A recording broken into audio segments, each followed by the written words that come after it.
The National Education Union, the NEU, that's the largest teaching union in England, says it's considering all options, including a formal ballot on strike action. Why? The government has announced that teachers in England will get a 3.5% pay rise from September this year and a 3% rise the following year. But, and it is a big but, although the Department for Education has announced a £1.8 billion in additional funding, they say that schools will have to fund the first 1% of each rise from their existing budgets. They've also announced they're curbing pay of top leaders in academy trusts. Well, Luke Sibieta is a research fellow at the Institute of Fiscal Studies, and Danielle Kebede is the General Secretary at NEU, and they both join me now. Good morning to both of you. Good morning. Good morning. Luke Sibieta, first of all, how did the government get to these figures? Because, technically this is a raise above inflation, but you still project salary levels for most teachers will be about 7% lower in real terms in 27-28 than they were in 2010-2011? That's right. So teachers are due to receive a rise of 3.5% this year and 3% next year. That's probably just above inflation and probably just above average earnings. And teachers have been seeing increases in salary over the last few years above inflation as well. But they saw quite big reductions in their salaries over the 2010s. And so their salaries will be about 7% lower in real terms than they were in 2010. And Daniel Kebede, what's been the reaction from your members then?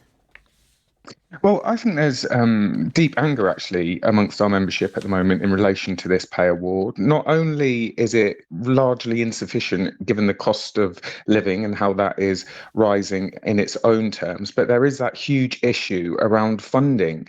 We have, as a profession, had to endure many years of partially funded pay awards in which, schools then have to make difficult decisions around jobs, resources, or both. And at the moment, we have a record low birth rate, a declining pupil roll. The government are allowing teacher numbers to drop at the same rate. So there is already chaos in the system, and a partially funded pay award is going to make that worse. And what would that partially funded pay award mean for schools, actually? So what will it mean in terms of cuts that schools will need to make elsewhere? Because we've been hearing from schools, haven't we, that they're already having to face increased costs in terms of covering facilities for students with special needs. Yeah, that's right. So at the moment, it's increasingly common that I'm meeting primary teachers with a class of 33 and no support assistant in the classroom. So that's what the current situation is like. And £460 million from school budgets that are already at breaking point is the equivalent of nearly 8,000 educator jobs, 3,700 teachers and 4,100 support staff. If we break that down to a local level, what that looks like, let's look at Andy Burnham's constituency of Makerfield. That means the 40 schools there will be forced to find savings of nearly £900,000 collectively. And schools are already running on empty. This government is presiding over a crisis in education. And this direction of travel absolutely has to change. Luke Sibieta, Daniel Kebede says this direction of travel has to change, but there was an article in the teaching support online platform TESS saying that government documents suggest that £300 million could be taken from the Department for Education's capital budget over the next 4 years to fund increased defence spending, which is also supposedly a government priority. So the government will be cutting about 1% from a lot of departments' capital budgets, including education. That's relatively small in the grand scheme of things, and because of the lower birth rate, we are going to need fewer new schools over the next few years.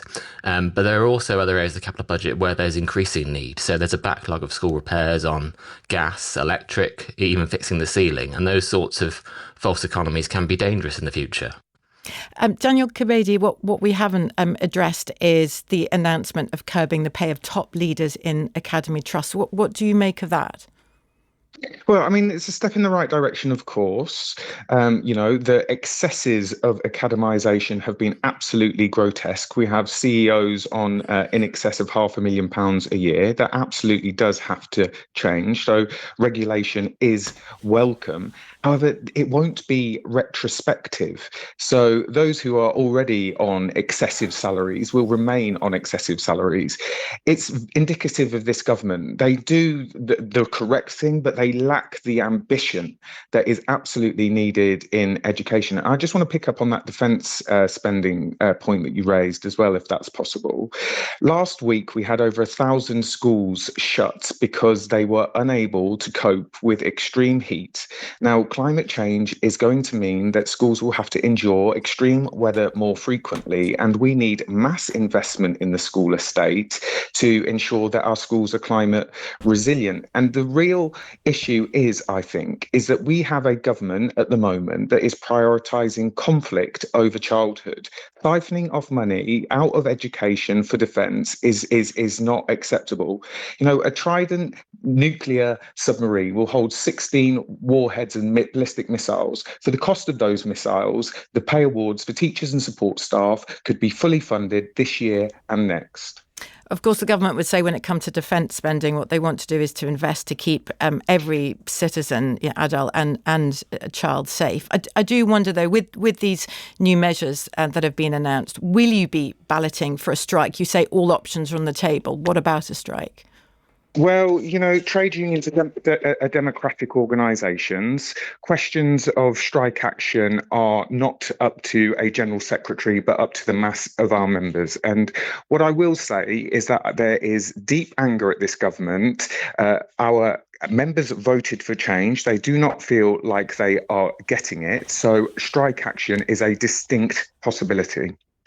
A possibility, but not a probability, would you say? Well, as I said, it's a question for our membership, not for me. Daniel Kebede, General Secretary at NEU, and Luc Sibieta, Research Fellow at the Institute of Fiscal Studies. Thank you.